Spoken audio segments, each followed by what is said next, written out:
So thank you very much for coming to this third webinar for the Gardens Trust Green Futures project, which is supported by Historic England. If you missed any of our previous webinars, you can catch up via our resource hub, and Frankie will be sending you, I think, putting the link to that in the chat or sending it out in an email later.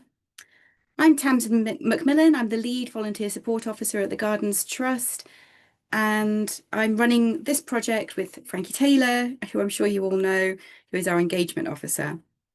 So far our training has looked at the need for nationally significant infrastructure projects and the NSIP application and consultation process.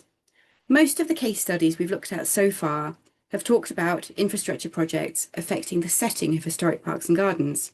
So this week, we'll look at exactly what we mean by setting. There'll be plenty of opportunities for questions at the end. If you'd like to type your questions into the chat as you think of them, that would be great, or anything else you want to share with us. And we'll be sending you a link to the recording and PDF of the slides. So a few words that look very dull but are very important.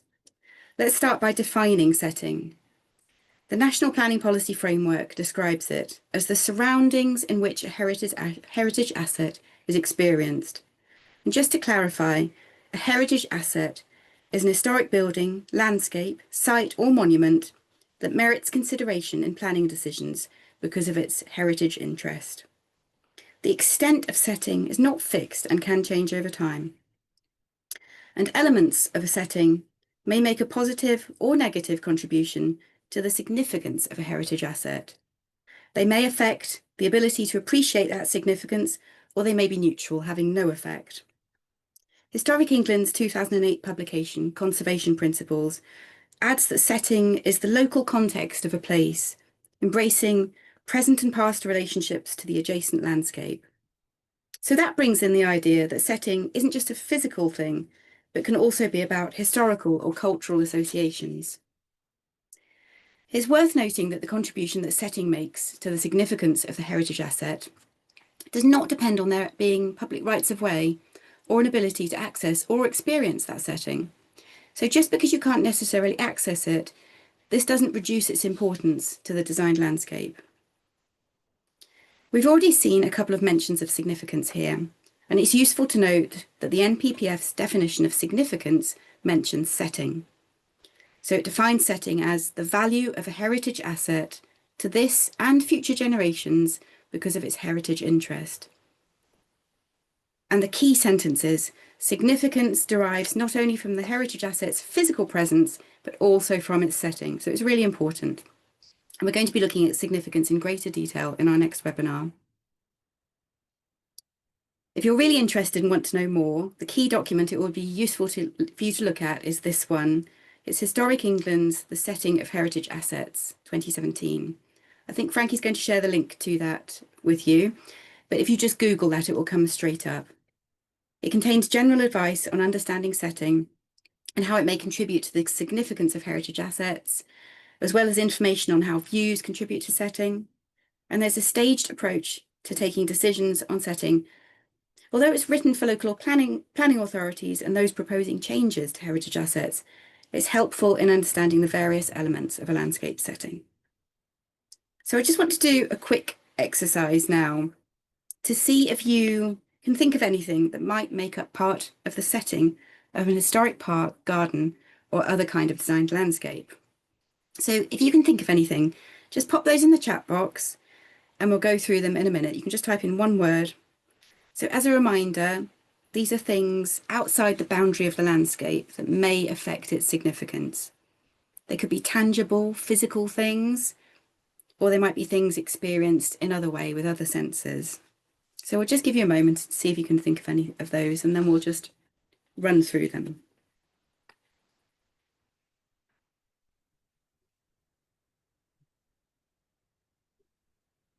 We're just waiting for some to come in, Tamsin. That's okay. Maybe people are yeah, I was just thinking racking of their things brains. like maybe like forests on the edge of a landscape. Yeah, Sally Bater said a noisy main road. very good, Sally. We've got Anna who said the views and fields. Oh, we're Yeah. getting lots coming in now. Oh, that's great. Large monoculture farming, Yeah. views of the surrounding landscapes and viewpoints, the Hmm. approach. That's Very good. interesting. Yeah. It's important. That's everything for now, but do keep them coming in. Oh, that's really good. Right. So you've got a really good idea of setting already. So I'll just pop through to this one. So this list is from Historic England's settings publication, which I just showed you, and it's a checklist of potential attributes of a setting that may contribute to the site's significance. And it may be the case that only a few of these attributes listed are likely to be particularly important at any one site. So as somebody said, you can see that views are really important, but the setting embraces far more than this. And you did mention a few of these, which is really good. So from the left-hand box, we've got things like physical elements of setting, like landform, other buildings and structures, the style of the surrounding streetscapes, the degree to which the surrounding landscape is open or whether it feels enclosed, and design, for example, whether the site might be part of a wider design settlement, like a garden village or an urban estate. And in the right-hand box, these are a little bit different. These are non-physical examples of elements of setting. So this is where views come in. You can't obviously touch a view. Views in or out of the landscape, noise, which I think Sally mentioned, tranquility, how much the setting is accessible, leading you through to the site, and any cultural associations that the site and the setting share. So before we go on to look at a few of these attributes in more detail, we'll just have another very quick exercise. Let's just quickly think about what kinds of heritage asset could have settings. So we've already defined a heritage asset as an historic building, landscape, site, or monument that merits consideration in planning decisions because of its heritage interest. So in our Green Futures project, we're generally going to be talking about the setting of whole designed landscapes. But what other heritage assets could have settings that might contribute to significance? Can you think of any? So can you think of any structures that might have an important setting? Any other kinds of landscapes? Any areas of land? I'll give you a minute to think about that. Yeah, we've got one suggestion in already. Religious sites and memorials, which is a good one. Brilliant. Castles, walling, so things like gates, landscape features. These are good. Keep them coming. Football grounds, yes. Yeah.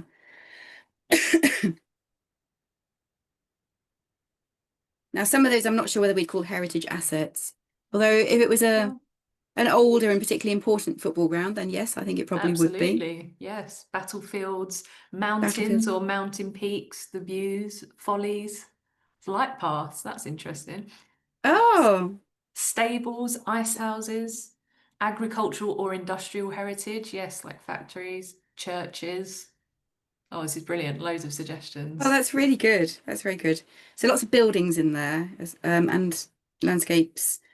So probably more, you've suggested more than are actually on here, but I'll just run through these. So registered designed landscape, so that's sort of the equivalent of a listed building. So Historic England and the Gardens Trust are statutory consultees on planning proposals which affect registered parks and gardens or their settings. So again, setting is very important. And then important designed views beyond the boundary of a landscape are sometimes identified as part of development plans and are therefore protected by local policy. For example, those which were noted during Historic England's 2001 upgrading of the Register of Parks and Gardens. Lots of you mentioned buildings, and yes, settings of listed buildings.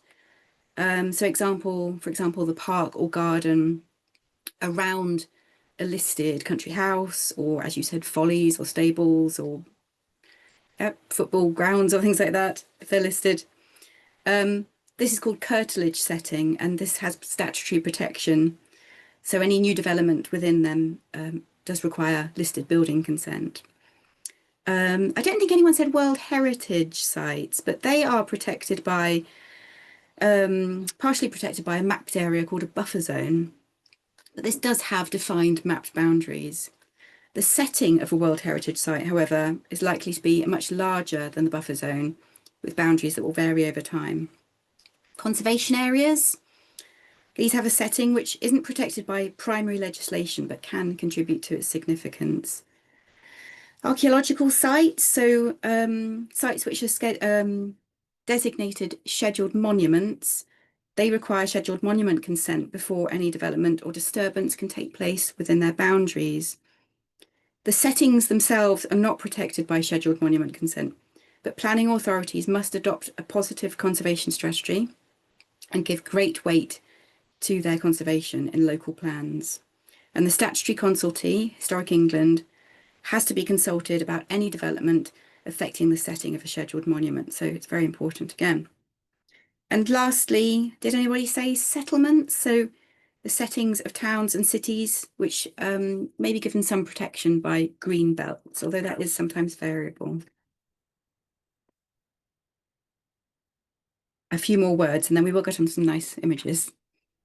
So as setting can be so important to maintaining the significance of an historic designed landscape, it's mentioned several times in the National Planning Policy Framework. As the NPPF is regularly updated, it's always worth consulting it directly to make sure you're looking at the most up-to-date policies. The latest version from from this year, just a couple of months ago, includes setting in 4 paragraphs. And the key parts of these are in paragraph 207, it says that in determining applications, local planning authorities should require an applicant to describe the significance of any heritage assets affected, including, crucially, any contribution made by their setting. And as a minimum, the relevant historic environment record should have been consulted. So that means that the applicants, the developers, need to have a good understanding of the site, including setting. And do keep in mind the sentence about consulting the HER, the Historic Environment Record, which we'll come back to later. In paragraph 208 of the NPPF, it says that local planning authorities should identify and assess the particular significance of any heritage asset that may be affected by a proposal, including by development affecting the setting of the heritage asset. So this means that they need to work out how their proposed development would affect the site. Paragraph 213 says that any harm to or loss of the significance of a designated heritage asset from its alteration or destruction, or from development within the setting, should require clear and convincing justification. And 219, sorry, excuse me. 219 says that local planning authorities should look for opportunities for new development within conservation areas and World Heritage Sites and within the setting of heritage assets to enhance or better reveal their significance. So this shows an understanding that some elements of setting will change over time and that positive changes can actually contribute to the site. The most obvious elements of setting are views, as I think a few of you mentioned, and these can be both designed and accidental, and both from and into the site. These may incorporate the settings of many other heritage assets. Views which contribute particularly to the setting of heritage assets and the significance include those with particularly relevant relationships to the asset, those with historical associations, those where the view was a fundamental aspect of the original landscape design, and those between the site and natural or topographic features, or even with phenomena such as solar and lunar events. For example, the alignment of Stonehenge with the sunrise on the summer solstice and with the sunset on the winter solstice. Excuse my cough, I'm just going to try and sort it out.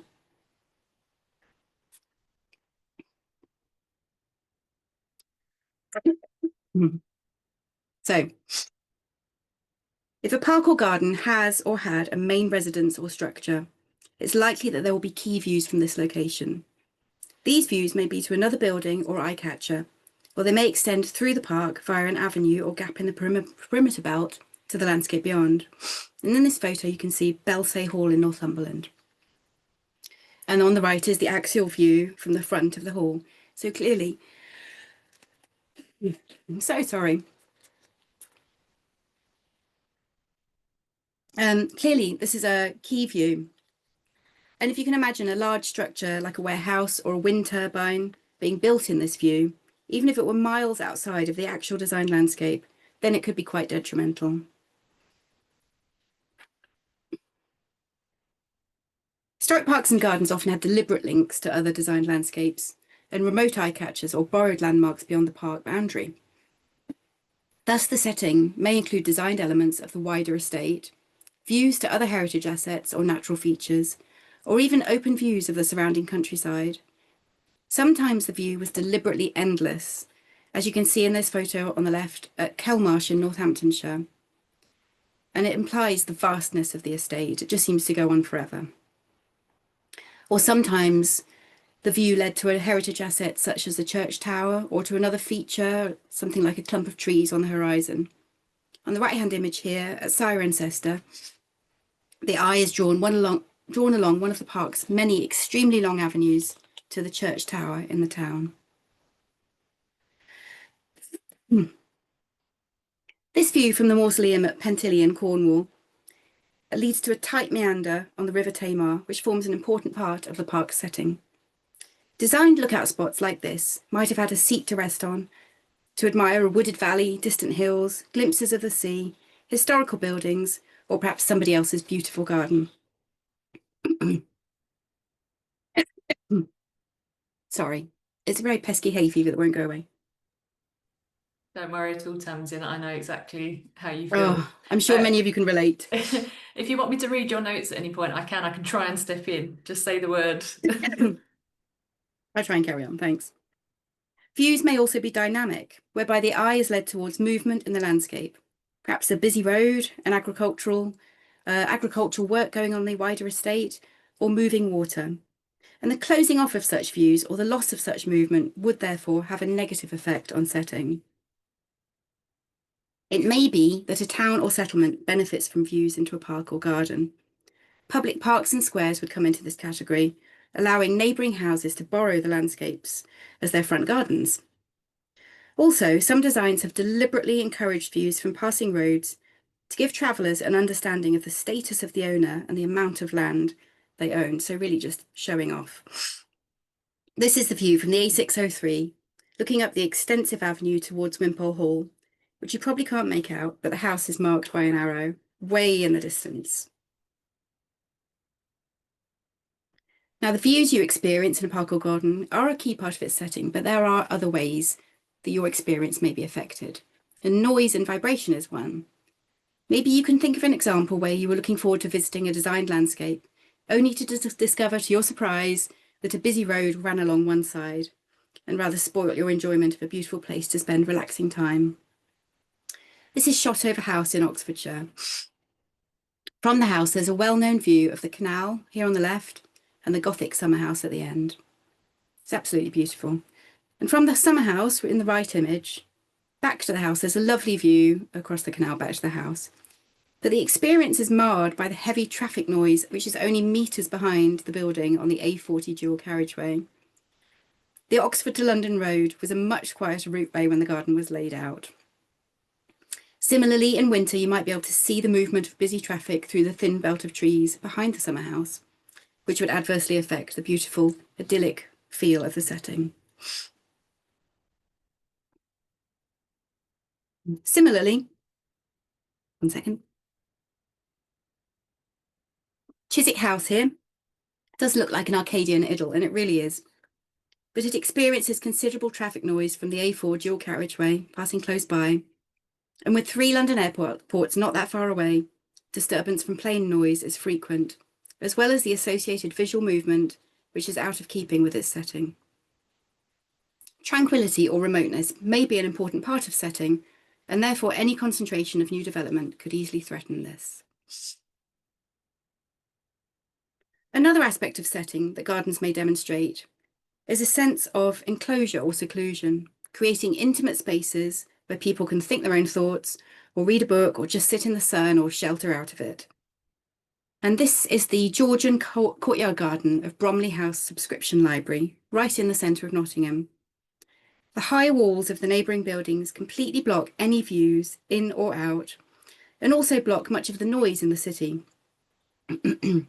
So here then, quiet and tranquility are an important attribute of the setting, as this garden has for over 200 years been a peaceful outdoor room for the library. At sites like this and others which were meant to be enjoyed in contemplative silence, it may not be desirable to dramatically increase visitor numbers or to introduce or increase traffic noise. Interestingly, noise and bustle may also be part of a setting. For example, as at Bromley House here, the busy town surrounding the courtyard garden really emphasises the peaceful nature of the garden in contrast to the hectic streets outside. Remoteness and challenging terrain on the approach to an asset are often seen as obstacles to be overcome in order to increase visitor access to a site. If, however, these qualities were actually a key part of the original design intention, they should probably be conserved, even at the expense of visitor numbers. The setting may even comprise elements which cannot be seen or heard. For example, the availability of fresh, unpolluted air when visiting a rural designed landscape is probably not something we would really consider until it's threatened by unpleasant, intrusive odours from industry or agriculture.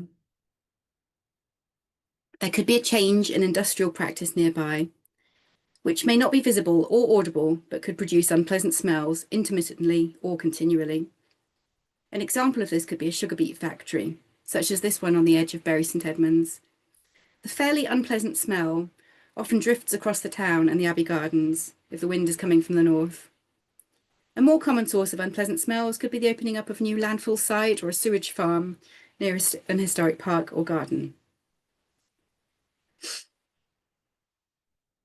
The experience of setting is also affected by our understanding of the historic relationship between places. For example, buildings that are in close proximity but are not visible from each other may have an historic or aesthetic connection that amplifies the experience of the significance of each one. This image, which I apologise is a bit blurry, shows St George's Gardens in Bloomsbury. Now, this site has always been surrounded by the development of the Coram family charity, who've historically operated facilities for needy children and still do today. A few years ago, there was an application for a huge new building adjacent to the gardens by the Coram Association for a new children's facility.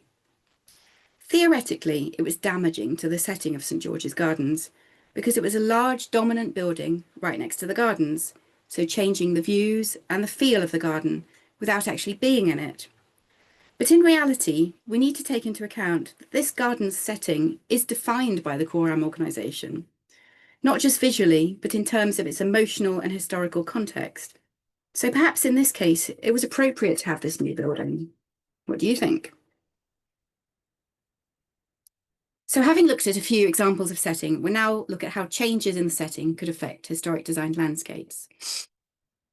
Historic England has devised a 7-step assessment process to assess the contribution of setting to the significance of a heritage asset like a landscape. And you can read more about this in the settings publication.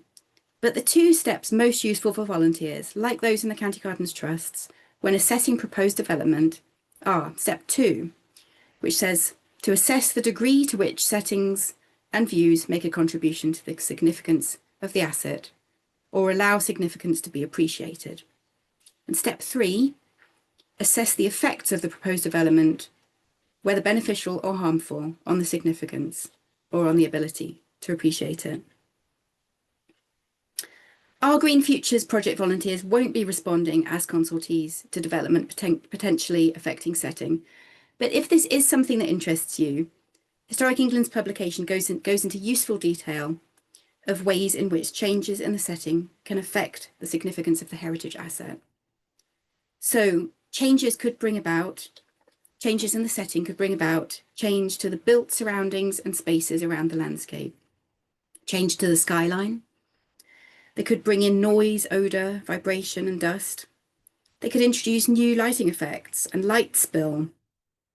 They could lead to change to the general character of the setting, or to changes to public access, or changes of land use and vegetation, or changes to access and the way you move through the site, or perhaps they could lead to changes to ownership arrangements, for example, if part of the setting is sold off.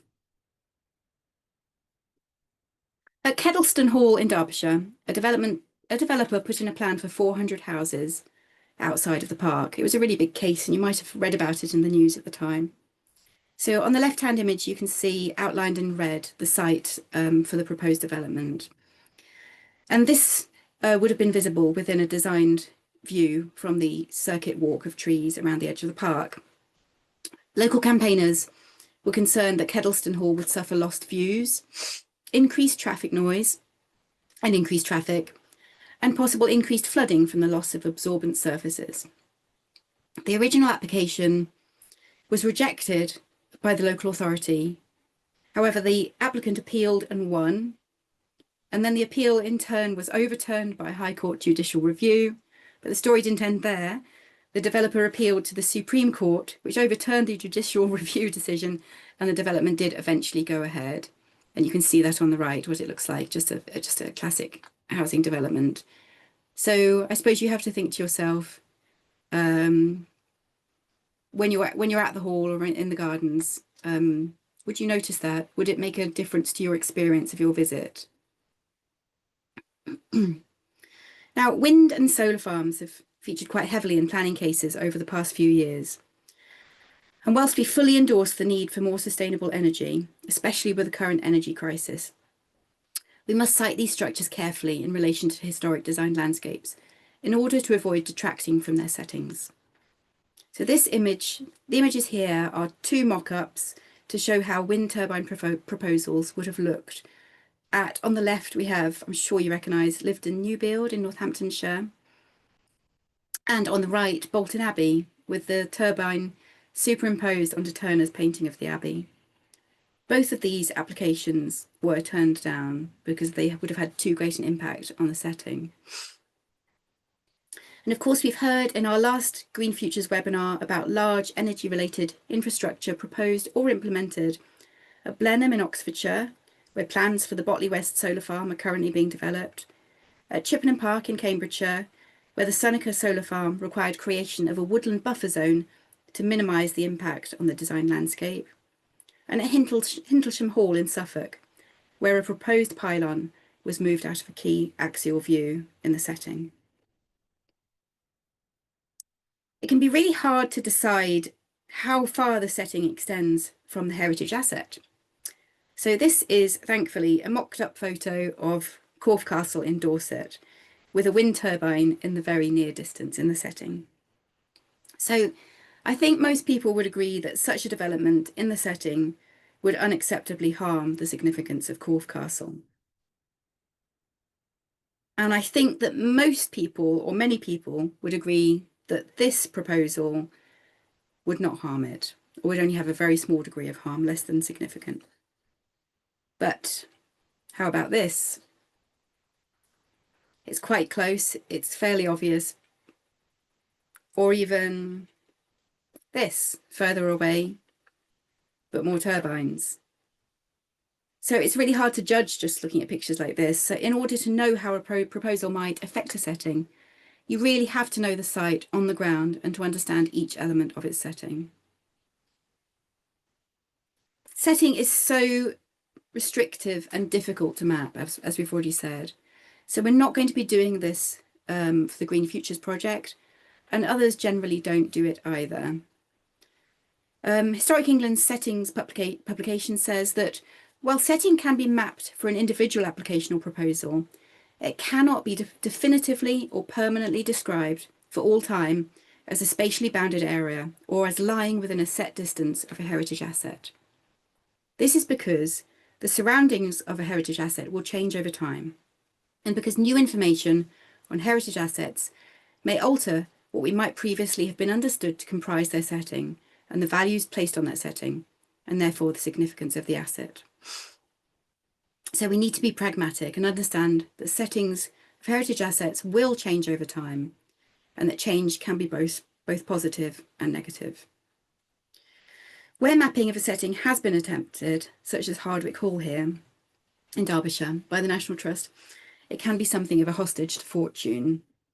So in this case, a wind farm proposal lay outside of the area mapped as the setting of the property, but was still considered to have a negative impact on setting. While it may well be helpful to map key views and zones of visual influence in order to better understand the setting, it's not advisable to draw a simplistic red line on the map as a boundary. The National Trust now refers to the mapped setting of Hardwick Hall as its core setting, allowing more flexibility in defining its broader setting.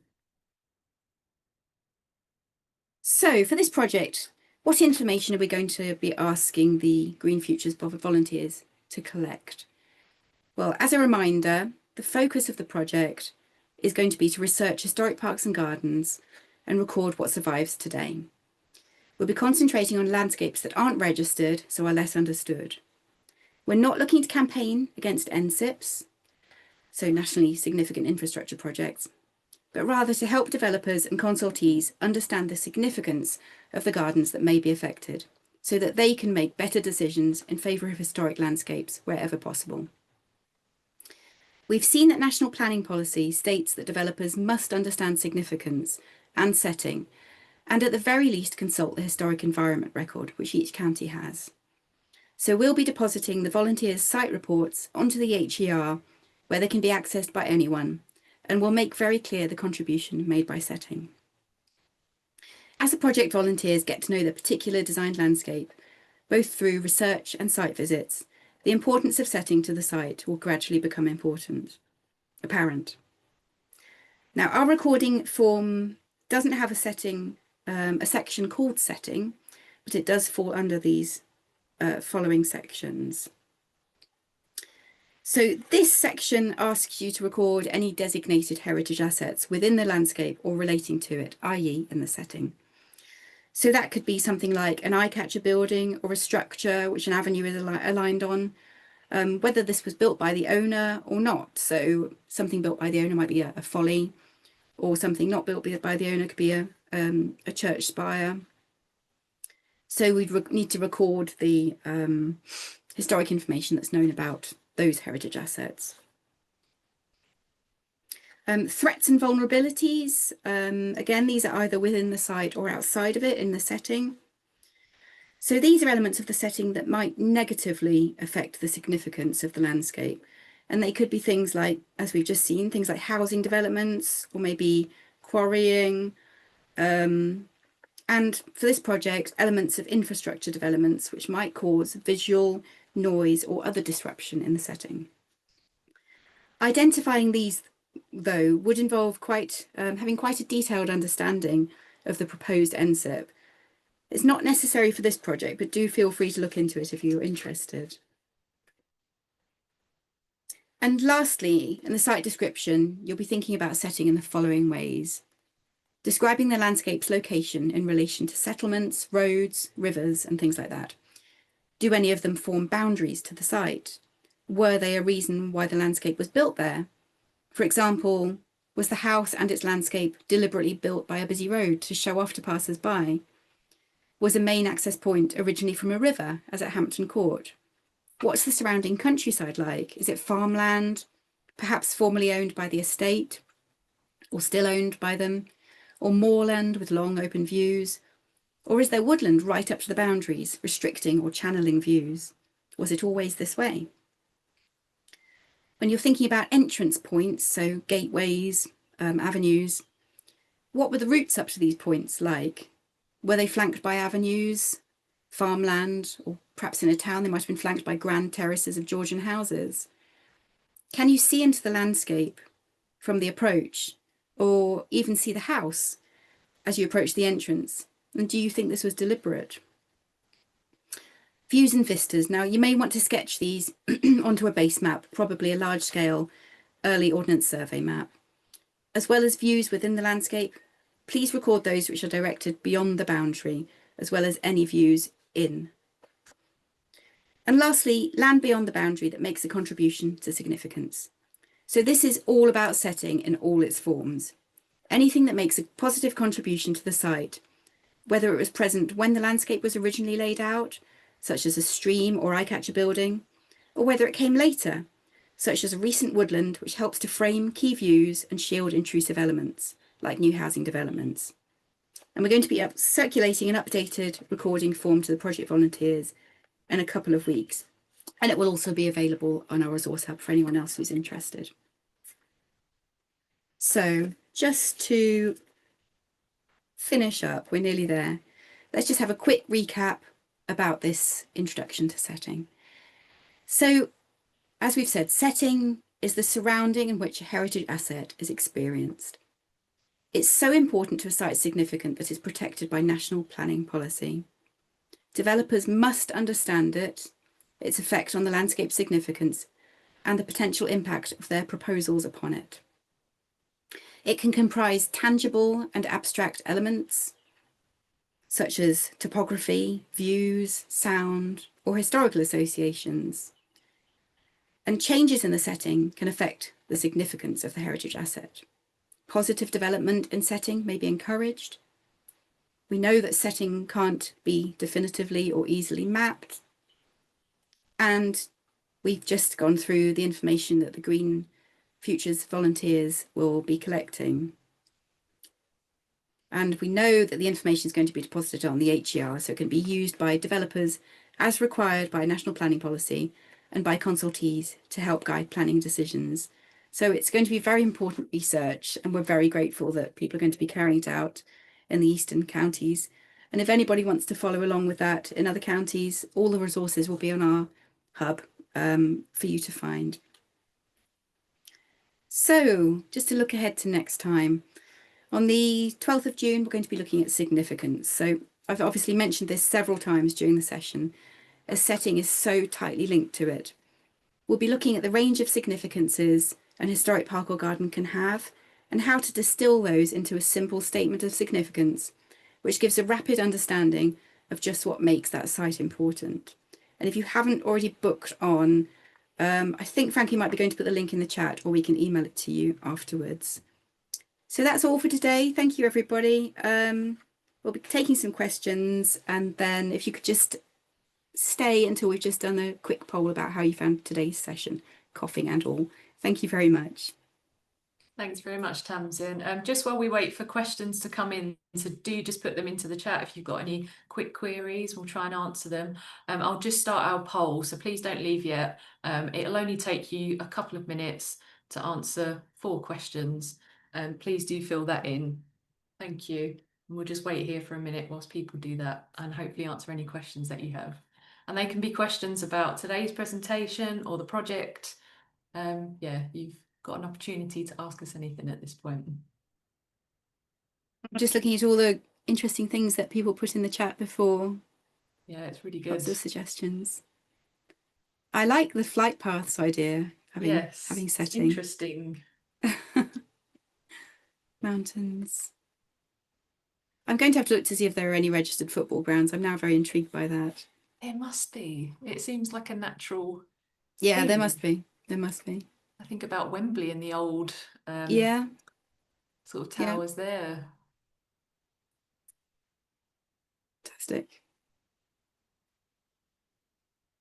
Thank you, everyone, for filling in poll.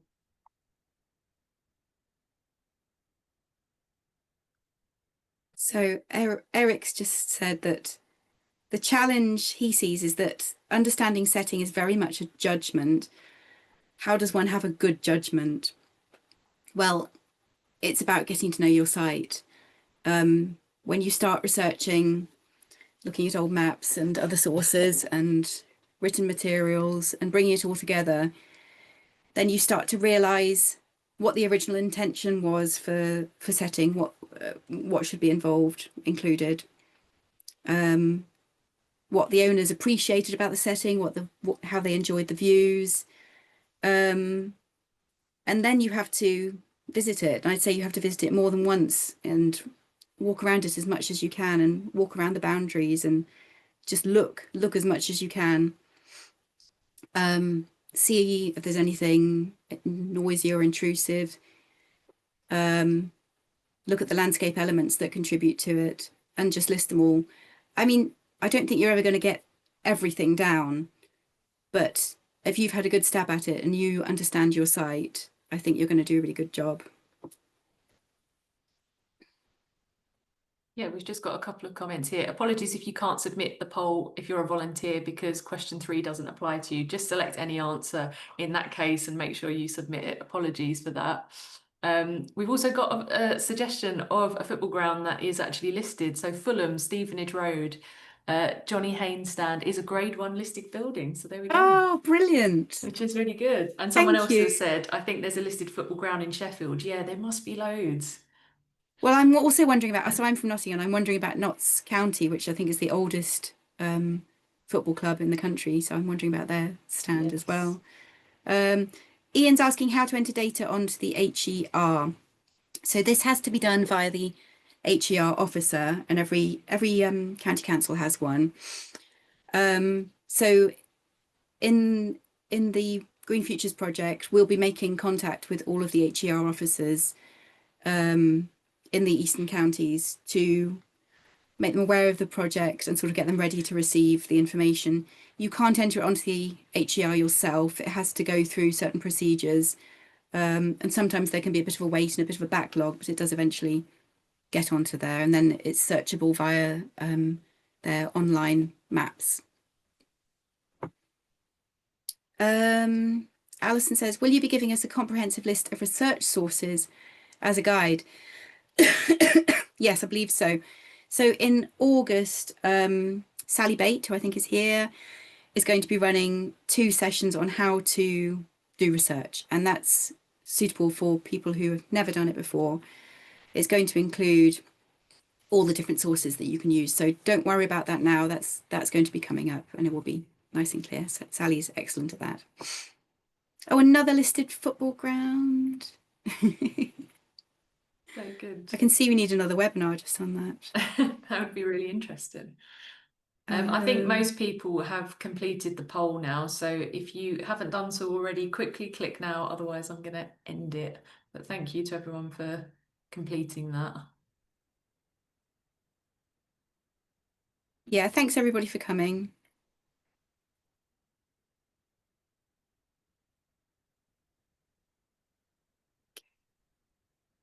Thank you very much, everyone. That's it from us for now. If you've got any other questions, get in touch with us at any point. Otherwise, we'll see you at the next one in a few weeks' time. Look forward to seeing you then. Thanks, everybody. See you then. Bye-bye.